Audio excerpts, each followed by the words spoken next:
it seems like there's something about the way that the human mind can be made unable to relate to the world and instead run a program, run an ideology, where it constantly reframes its perceptions in accordance with the ideology, as opposed to honestly in humility relating to reality. That makes it exquisitely vulnerable to control. I would maybe bring in Wittgenstein's idea of the bewitchment of language. That the idea, I think he said philosophy is about, I'd love to know the exact quote, but it is effectively undoing the process of the bewitchment of language. That there's something in the nature of language, the nature of being able to think in concepts, that somehow flips into making us a prisoner of those concepts. Well, interestingly enough, very cool. So as you were speaking, you actually said, I wish I had the quote.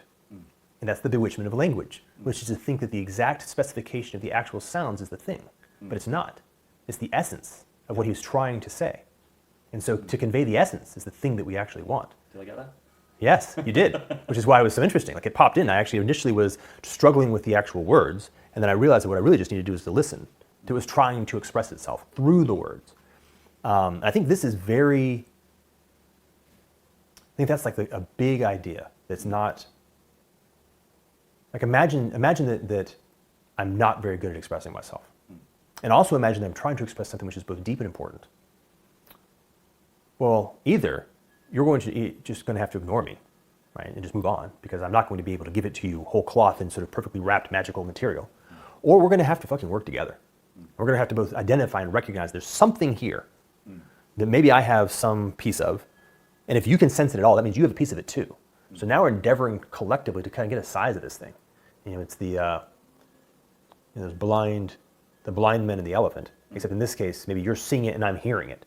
And I can kind of describe it as this sound, and I don't really know what it is. You're like, yeah, it's weird. Maybe it's coming from this kind of large, lumpy object. Like, that's neat. Well, everything interesting is going to be of that sort. Right? If it's never been said before, then it's very unlikely that I have a very clean way of expressing it. And if it's interesting, it's likely it's going to be hard to express. And so we enter into that. Right? We enter into a place where if you perceive the words that I'm using as being more of a map, more of a hint, more of a way to try to sort of begin the process of orientation around something which is itself transcendent. And we're endeavoring to actually find a way to tune into the transcendent, using the words literally just as a way to make it more real, more shareable, more clear. What does it look like, do you think, what we need to do to come together or to be able to form the collective intelligence that's going to get us through the next 5, 10, 15 years? Well, I actually think it's relatively easily said, not so easily done. It seems like there's two basic moves. The first move, well, we've used the phrase exit or escape the matrix. So it's something along the lines of free your mind and your body from this legacy environment, this legacy civilization, the Blue Church, and all the other accoutrements of that environment. Most notably your mind. The second move is, well, make it more of a complex of moves. Become sovereign, find the others, enter into two or more among us in my name, with them, enter into collaboration with them, become sovereign as a group. In some sense, that's it. Because that thing, that gathering of sovereigns who are entering into a relationship of higher level sovereignty, has a level of consciousness, and a level of intelligence, and a level of wisdom that is, well, certainly much more than any of us as individuals or any existing institution has now. The only real novelty, like the only thing that we don't actually know how to do at all, is how to do that with more than an old-fashioned tribe of people. So we can build this skill. It's ambient. It's part of our basic toolkit of being people. If we can unlearn a lot of the adaptive techniques and strategies and habits and biases of Civilization 1, of what I call Game A, the Blue Church and all of its past versions. We have to unlearn that, a lot of it. We have to relearn a lot of these basic things, but the basic things are still basic. So we can relearn that. We can instantiate the basic human toolkit of how to be people with each other. And in that environment, we have what it takes to be able to enter into this relationship of coherence. But evolution only got us up to about 150 people. It's called the Dunbar limit if you want to be intellectuals. It's sort of the maximum size of a fully coherent tribe. And we should be mindful of the fact that that's actually truly coherent only in the context where we're all related. We're really a tribe. Like every single person in that tribe was born in that tribe and raised in that tribe. Then you have a coherent group of 150. These days, with practice, maybe you can get it up to 30 or 50. I'm sure that some communities can get a little bit higher, but not a lot. But our challenge is actually harder. Just doing that, as great as that would be, doesn't actually solve the problem. We actually have to figure out how to do it with everybody. We have to find a way to scale coherence well beyond 150. Maybe even all the way to everybody. Certainly into the small digit thousands, 15, 150,000. That's new, right? But the way we're going to get there is by this first step. So individuals becoming sovereign, recovering that which is theirs in the first place, and then entering into this relationship of coherence with other individuals and becoming skillful at that, becoming masterful at that, and then using that from that place, then doing the next work. That's the place to do the next work.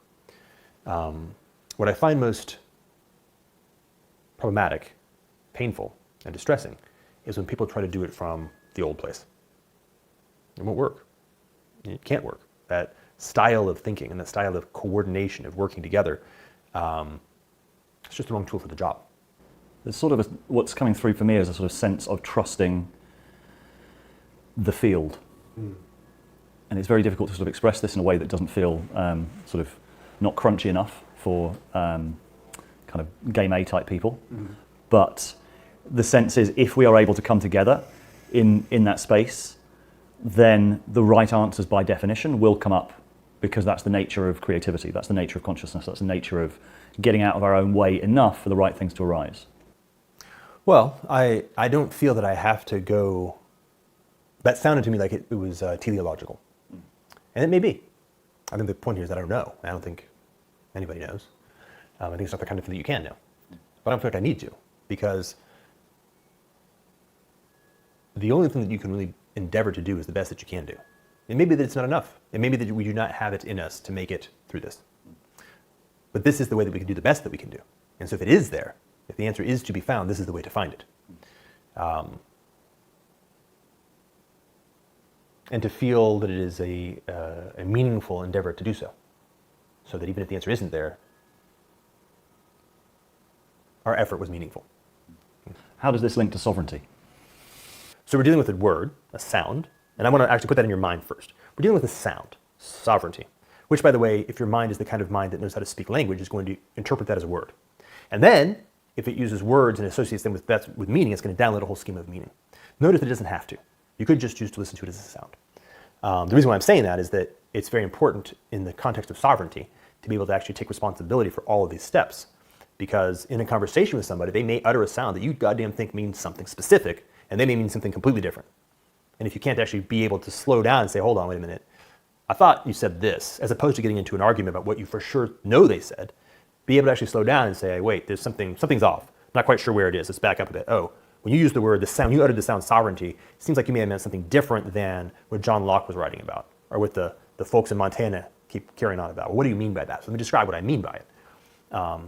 And the reason why I'm doing this is because I think, A, what I'm describing is a more powerful version of the essence of what that term has long intended to mean. I'm kind of recovering it from the legacy of feudalism, wrenching it finally from the grips of long-dead kings, and finally putting it back in the place where it belongs, which is in fact sovereign individuals. But then in order to do that, I have to actually give it the meaning. Right? You aren't born sovereign. That's reapplying the feudalist model, right? You're born the king, to this new thing. What does it mean to be sovereign? Well, what it means to be sovereign is, well, first of all, it's contextual. It describes the degree to which you have the capacity, you have the ability to respond to the circumstances that you find yourself in such a way as to maintain or increase your ability to respond to the circumstances in which you find yourself in. It's very simple. It's a loop, right? So let's say, for example, I am sober and I am standing. And I am sovereign in the context of standing, meaning that I can keep standing. The likelihood that I will spontaneously fall down is relatively low. Keep drinking. At a certain point, I actually lose my sovereignty. I will spontaneously transform from a state of standing to a state of no longer standing. I've destroyed my sovereignty in the domain of standing. We can do this all over the place. Oftentimes, say fighting or martial arts is a good one. So every martial artist, including boxing and fencing, things like that, is aware of the fact that there's a relationship between your balance, your center, where you are in terms of poised in ability to act. And then what happens when you extend yourself, right? So in an optimal space, I'm in this place where I can respond to anything you do as swiftly as I can with maximum impact and with a maximum ability to be able to respond in the next moment, right? So I don't want to get into a place where I'm suddenly on my heels, where my balance is off. Or I don't want to swing so hard that if I miss, I'm not completely vulnerable and I can't do anything. And if I do swing very hard, I've made that calculated choice, the next thing I have to do is I have to get back into balance. I have to get right into the stance. So it's like a physical example. Dancers have the same sensibility, right? So it's a sense of being able to be centered and poised. But it's always in relationship to a context. And it's always very complex. Let's say, do you ever watch the French soccer player Zinedine Zidane? We might say that he was very sovereign in the domain of soccer, but not particularly sovereign in the domain of having his sister critiqued by an Italian soccer player, if you recall. Right? He went from being a masterful champion of soccer to somebody who's headbutting somebody in the field and getting his ass kicked off the field. Right? So his sovereignty was masterful in one domain, but had a sort of fractal or a very specific vulnerability that got popped and caused the whole thing to pop. Right? He literally got removed from the field. He's no longer even a soccer player. So this is the idea. Now what we can do is we can generalize that. So I can speak about your sovereignty in a given domain, and then I can sort of think about your general sovereignty, which is your sovereignty in an arbitrarily large number of domains. And of course that involves more general capacities. So, and that's like the give a man a fish, he eats for a day, teach a man to fish, he eats forever. You could become sovereign in some domain, but you can also build a higher order capacity, which gives you a generalized capacity for sovereignty in all domains. So for example, the capacity of discernment, or the capacity of just self-awareness. Let's just do a simple one.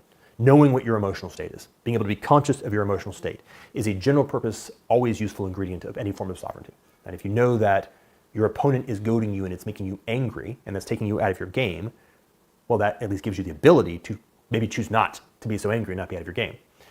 If you know that you're getting anxious and fearful while you're trying to walk across the tightrope and that's going to cause you to fall, then okay, maybe you can. So that's a more fundamental capacity associated with general purpose sovereignty. There's a whole list of these kinds of capacities.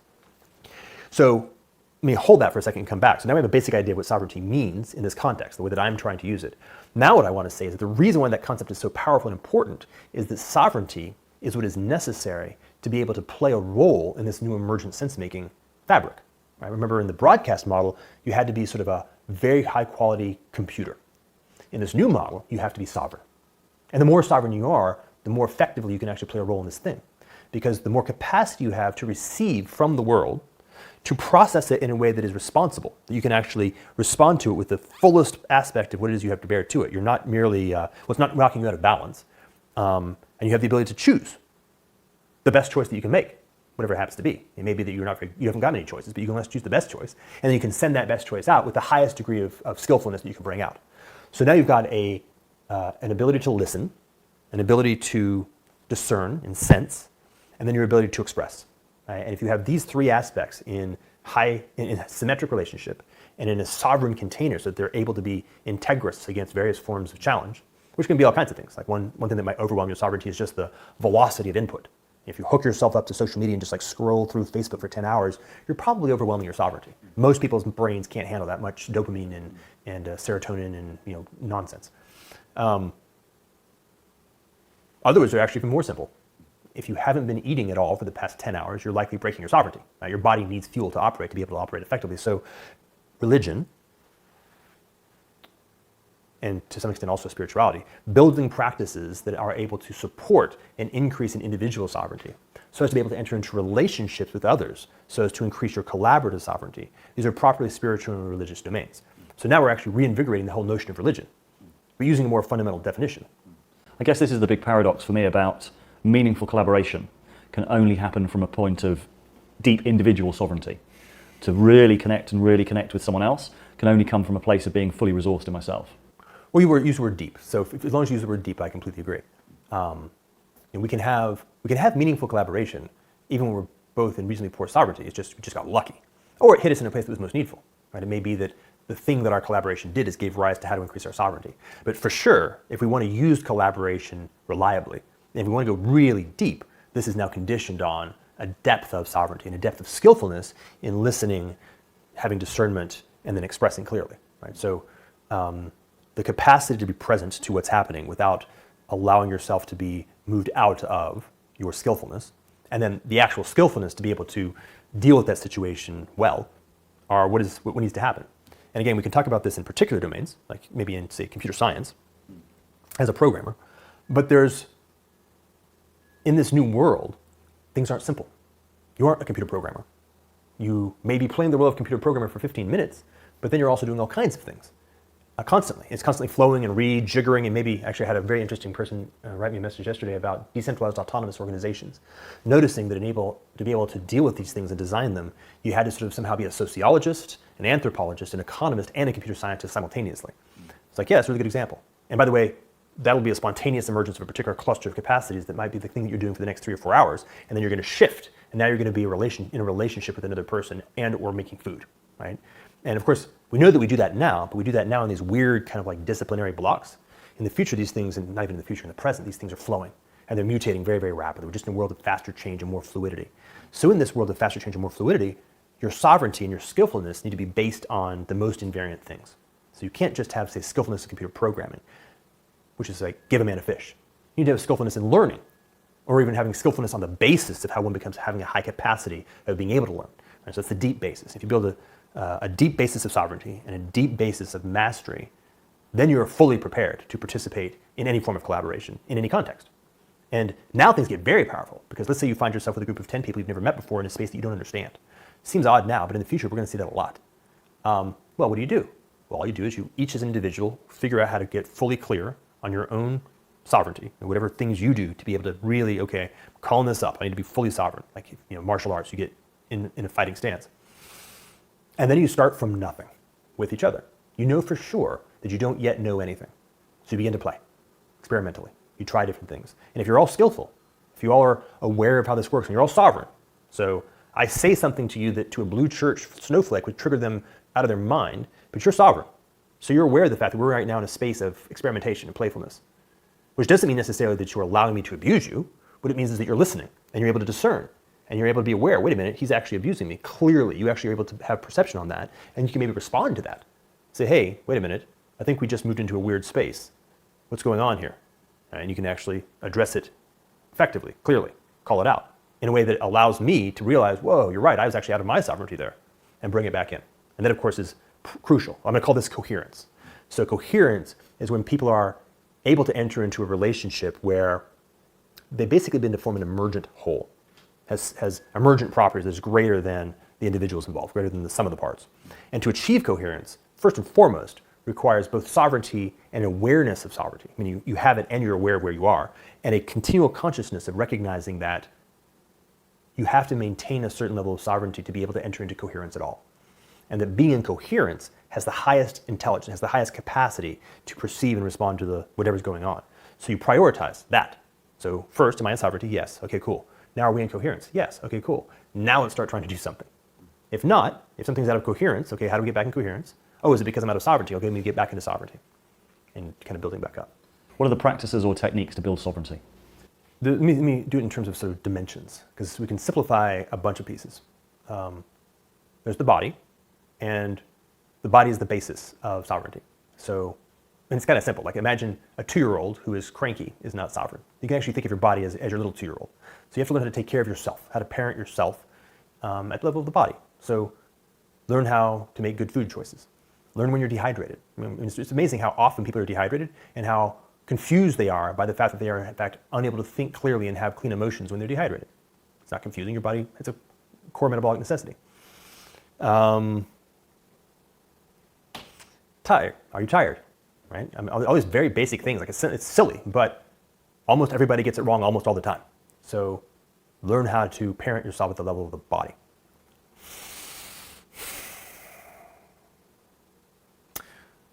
For most people alive today, the next one's going to be aware of your trauma. And the reality is that we're all effectively enormous walking bags of crazy trauma. And all the various defense mechanisms that are built up around those traumas. And every experience we have is filtered through that. Well, unfortunately, that's just the case. Hopefully, in a future civilization, we're able to create human beings who don't have that, in which case that won't be a major issue, but here it is. So, to the degree to which you can, just work through that trauma. It generally sucks, it's very painful and scary, and can lead to having to actually make changes in your life, which are themselves painful and scary. But nonetheless, the more you can work through that, the better. I mean, if If you find that you're going to be engaging in a race, it's probably useful to have learned how to walk first. Same thing here. Right? If you're going to be interacting with other people, the more you can have done the work beforehand that has either eliminated or addressed the trauma and the defense mechanisms, or at least has made them conscious, the better. And then, of course, also build practices and techniques on how to respond and bring yourself back into sovereignty when you find that these various defense mechanisms and traumas are hijacking you. There's a good concept called amygdala hijack. Like, this is actually a lot of very straightforward neurology. But if you feel like you're under threat, let's say, for example, somebody shows up who happens to evoke the feeling of a bully who used to beat you up, and you're not even conscious of that, but suddenly your body is under threat, you may actually literally experience amygdala hijack, meaning that the blood is being pulled from your prefrontal cortex and being put into your limbic system for fight or flight responses. Well, in that case, you're not sovereign. But one of the things you can do, and in this case, two things. One is you may have some habits that you've worked on, practices, that you've trained yourself to do when you're out of sovereignty. Right? This is like a martial artist who's trained how to get back up when they've been knocked down. Like, you work that over and over again until it's just unconscious. So you work that over and over again. And the second, of course, is then also always flag. Yay, I just got knocked out of sovereignty. Awesome, I've just been able to identify a blind spot that I wasn't aware of before. Learn how to be attracted to that rather than avoid it. Actually see how well you can train yourself to be attracted to experiences that traumatize you. Not to get into trauma, not to be traumatized, but to get into experiences that are triggering because of past trauma so that you can become conscious of it. So that you can see it and learn what the shape of it is. And then you can, of course, go in and address it and then ameliorate it so you can come back in.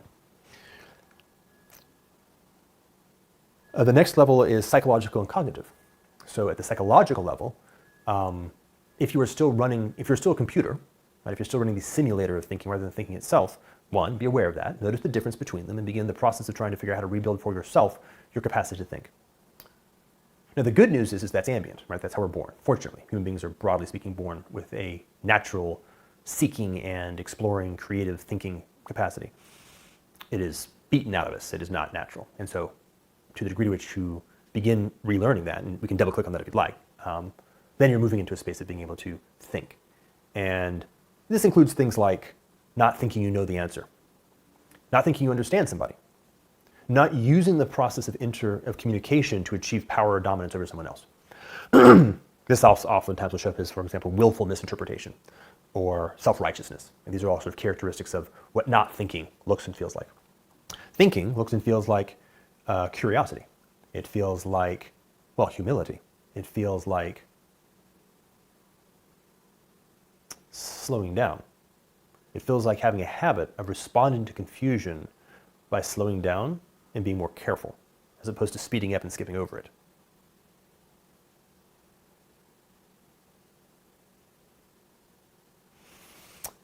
At the cognitive level, now we've got this notion of transparadigmatic mind. There's a really neat concept called mapping. Mapping has to do with the fact that everybody learned everything by virtue of actually experiencing things and then connecting some portion of that experience with some notion, like dog. Dog is a mapping. You have an experiential manifold of all the various dogs you've experienced, particularly the ones when you first experienced dogs, and the notion of the word dog kept being associated with something in that experiential manifold. At first, who knows, you may have cut out some big chunk of experience associated with dog with like furry, fuzzy thing that's drooling on me and also the couch. Because you're a baby, you have no fucking idea. But over time, it's sort of, the differential is sorted out. You've got a fuzzy thing, which is dog. Well, the point here is that your mapping is going to be mapping to some stuff that actually isn't part of that, just for you, much less for other people. Right? So I say sovereignty, you've got a mapping. Well, we've just gone through the process that it's, at a cognitive level, we can recognize that mapping errors are just mapping errors. So flag, I've got a mapping error. What you just said doesn't make sense to me. Is this because I'm mapping it wrong, or is it because I'm not understanding what you just said? Okay, cool. By the way, it's also a practice, but the concept is useful. Yeah, I mean, there's lots more, but these are examples. I wondered whether you're going to touch on like meditation or any of those practices. Sure, yeah, that's good. I even talked about that in terms of the context of mysticism. So let's go into the notion of self-integration. This is a key one. This is actually the combination. So I did body and I did psychology, but I didn't do the two. So let's bring the two together.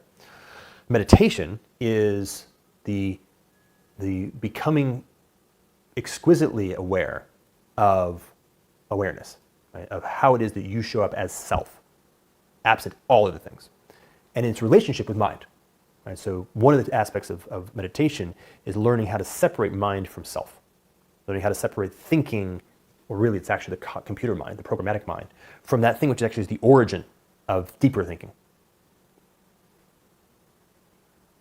So it's both useful in the sense that it helps you actually separate those two, and necessary in the sense that it's a primary practice of being able to come into clarity of self, which is the basis of all these other things. And to learn things like acceptance, like how to actually be available to and open to what reality is actually conveying, as opposed to endeavoring to cause it to be what you want it to be. It's a practice. It is for that. It does that. That's the. You can only get that through that practice. And that's one of the things that practice is doing. And then another one is this notion of integration. This notion of being able to become very aware of all the different aspects of mind and self and body and how they're showing up and what they're trying to say, and being able to become compassionate, I suppose, or loving, so as to allow them to express themselves, right? Not to repress yourself, not to be a tyrant to yourself, not to have some aspect of yourself calling out and trying to call something up and to show itself and speak itself and repress it and shove it down. Because then if you do that, you're disintegrated, you're out of integrity. And this will create, well, it will create havoc, actually. It will for sure come to bite you in the ass at some point and make you extremely vulnerable to a wide variety of blind spots in sovereignty space. So, and of course, the key to that is self-acceptance. So remember, I talked about the notion of acceptance. Well, the recursion on that is actually able to enter into acceptance with self, so that you can actually allow the parts of you that you may judge, you may want to have your sort of computer mind has been somehow trying to say isn't a good thing or should not be happening, and actually to allow those things to show up and to, I'm going to say honor them more than accept them, because what you're doing is you're actually allowing them to be revealed as the purity of the essence of what they are, which they are, right? But they may not be able to be clearly that until you've actually honored them. There's a lot of depth here. I mean, this is not trivial stuff at all, and I'm not even doing it particularly well, but that's some of that, I suppose. And returning to the kind of the matrix idea, what we're talking about, I see that metaphor as being about individuation.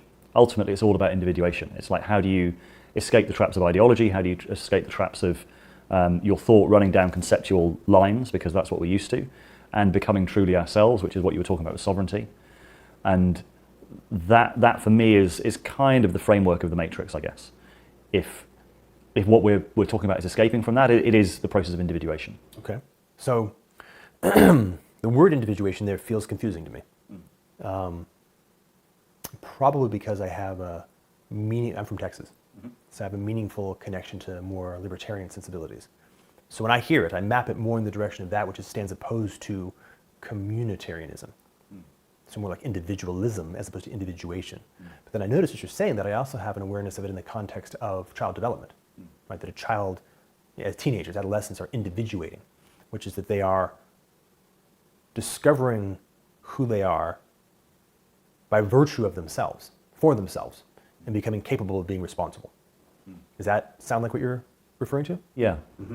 And maybe it also links back into the concept of we can only truly collaborate from a space of genuine individual sovereignty. And that's the paradox that many people get hung up on, because they want to move to this space of, no, we want to collaborate, we want to do this together, but actually you can only get there once you've done the inner work to be able to collaborate from a place of genuine sovereignty. Well, this is also a very powerful thing in the context of the false dichotomy that I just articulated. Right? There's oftentimes a false dichotomy that we either are individuals or we are communal. Right? It's either consensus or it's liberty. But what you're saying, and what I agree with completely, is that collaboration takes place in a space that transcends that dichotomy, that it is precisely to the degree to which we are most fully individuated, that we are most fully capable of expressing that which is most meaningful, and also most capable of simultaneously hearing clearly, listening clearly, and expressing clearly, because we have become clear, right? We have become nothing but that which we are. And the process of doing that requires a serious amount of skill. Some of the characteristics that seem to be showing up in these individuals are, for example, courage.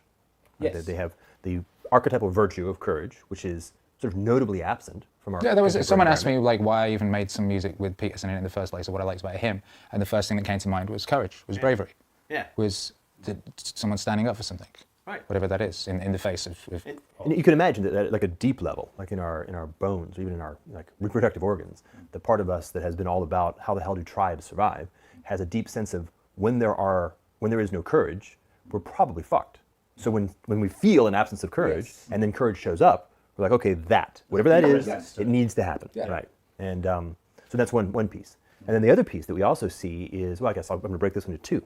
One is this notion of a an unreasonable attraction to the truth, right? So a sense of a willingness to say, to take pain, to like suffer in defense of what is perceived to be true, right? So rather than being able to capitulate or to equivocate, saying, no, I'm just going to kind of like come in and say what I think is true, and Take the almost blindly, not like calculating I'm going to take the consequences because I think it's a good idea, but for some reason I'm just wired as one of these people who just can't feel good about things not being true.